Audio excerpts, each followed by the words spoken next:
Welcome to Know Your Mobile. I'm Basil and this is the Asus Padfone 2. The Padfone 2 is one of our favourite devices of late, and that's why we are reviewing it for you, because it packs a lot more than meets the eye. Sure, you've got a phone, you've got a quad-core phone with 2GB of RAM, 720p display and a 13 megapixel camera, but you've also got one of the best bits of convergence we've seen in a very long time. Just dock the actual Padfone 2 into its dock and you get a 10.1-inch Android tablet. This is perfect for giving presentations, for example, or watching movies on. But we're getting ahead of ourselves. Let's kick things off by talking about the actual phone.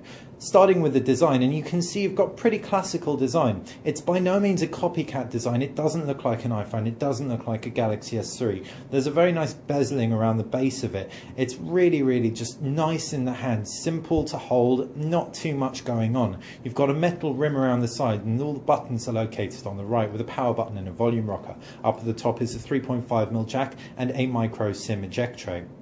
And down below is a micro USB port. Flipping the phone round, you've got this textured backing, and this is a very, you might be able to make out, quite spiral textured. It's not particularly grippy, and it's very hollow around the camera mount. Doesn't do the device justice in terms of the overall design, but everything else comes together beautifully and you don't have to look at the back all that often. Ultimately, we're really impressed with the design of the Padfone 2 as a handset. Standalone, it's very solid, even without the connectivity option of the dock. In the same breath, the dock really does make it an ultimately special device. Simply sliding it in very securely, it attaches both elements together.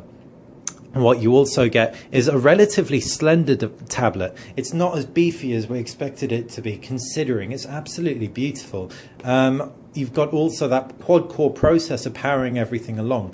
There's a front-facing camera, as there is on the phone, but the rear-facing camera actually uses the rear-facing camera of the phone itself. You've also got the 3.5mm headphone jack from the phone in use, with just a loudspeaker on the tablet, as well as a volume rocker and a power button. Ultimately, therefore, this is effectively a dumb pipe. It isn't a functional tablet at standalone. All the brains are in the phone itself. As far as the screens go, you've got the 720p IPS, Super IPS Plus display on the phone itself. You've got an 800 by 1280 resolution screen on the tablet. The phone looks gorgeous. At that size, it gives it a really strong PPI in the 300s mark. The tablet, in contrast, is around 140 PPI. With the resolution of the original Motorola Zoom, for example, and the Samsung Galaxy Tab 10.1, it really is waning in today's tablet space. And we wish Asus had packed more pixels in there, but hey, they've done that with the Infinity, which should be around later this year. All in all, if you're mainly looking at the phone, though, the screen experience is really paramount, and it is fortunately a very good one. If you're going to be presenting or watching a movie off the tablet, you probably won't notice a lower pixel count. However, if you're going to be reading text-heavy documents, you might prefer to do so on the phone. As far as the UI goes, you've got a relatively stock Android on both. Asus do customize it slightly with quick settings up top. They also remove the on-screen buttons to add capacitive buttons directly below the display. And this is quite nice, actually. A lot of purist Android fans out there really hate when companies do this, but it does free up that whole screen to just be used for icons, etc. Again, the same can be said of the experience on the tablet portion. It's a relatively pure Android experience with just some quick settings and Asus's power mode, obviously, to help get the most out of that whopping great big battery on the tablet, and indeed the phone. We're not the biggest fans of the fact Android 4.0 is on our review unit. That's Ice Cream Sandwich, but you guys out there, if you do buy it, should be getting Jelly Bean. So we're a little bit jealous of you guys for that. Therefore, we can't really hold it against the tablet. And to be honest, we really found the overall experience so premium that we're not going to hold it against it at all. And we're just going to say look forward to the Jelly Bean and let's hope it's as good as this. In terms of applications that Asus are on there, they do have 50GB of web storage, and that's their web storage applications that they give you free with this, and that complements the 32GB of internal memory very nicely. What you also get are Asus's other applications like their album and whatnot. Now they're less impressive, but they don't hamper the experience in any way. The camera is 13 megapixels and you can pull out some really nice shots with it. Low light can get a little bit noisy. There is a flash, which is good, not great. We can actually jump in and show you some pictures that we took when we were at Mobile World Congress in Barcelona, so you can get an idea of the kind of detail levels that you'd expect from this phone. Let's just focus in on that. There you go. You can see, considering the picture, 13 megapixels, good lighting, good combination altogether. Tonal range isn't huge, but there is an HDR mode in there, and you can activate that. Thanks to things like Photoshop Touch as well, there's a lot of room to edit all your pictures. So really, really nice camera results. Like we said though, low light, not the best out there. In terms of internals, we already mentioned quad-core, 1.5 gigahertz, Qualcomm Snapdragon S4 processor, 2 gigabytes of RAM, and all powering along just a 720p display, not a 1080p display. It performs astoundingly.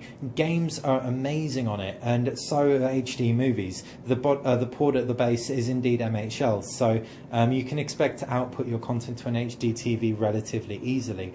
Now, what's probably our favorite thing is you only need one set of game saves across tablet and phone. You also only need one set of applications. You need basically half the work. If you've got a phone and a tablet at the moment, you'll probably be pretty vexed having to have installed all your applications across both. You don't need to do that with this. And as we said, game saves, Swift key dictionaries, it's all there on your phone or your tablet, whichever one you want to use. And this really does make the experience. In addition to that, connectivity options are fantastic. You've got LTE and DC-HSPA on here. For anyone who doesn't know what DC-HSPA is, 3 are terming it ultra-fast internet. And indeed it is. Not quite LTE, but it's not that far behind.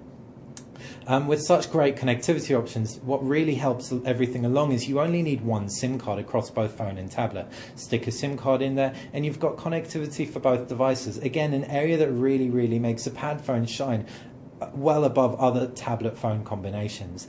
Pack a phenomenal battery into that and you've really got a winner on your hands. There's a 2140 milliamp battery in the phone and a 5000 milliamp battery in the tablet. That means that when the phone's actually docked, it's going to be charging up the phone from the 5000 milliamps in the tablet portion, which is really, really useful. We found we used it at MWC, threw the tablet in our backpack with the phone inside when it was running a little bit low, and just pulled it out, and really, really handy. Tethering from it as well. Tethering drains battery, but it's really refreshing. We pulled the phone out when we were tethering and it had a full battery. Just mentally, that's a lot for us to get our heads around, and it definitely helps the Android experience along.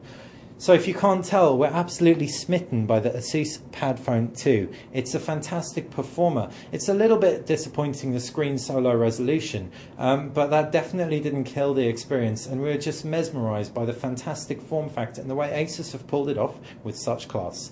Thanks for watching Know Your Mobile. Hope you've enjoyed our video review of the Asus Padfone 2. If you've got any questions, please fire us a comment below. And if you enjoyed this video and love our channel, just subscribe.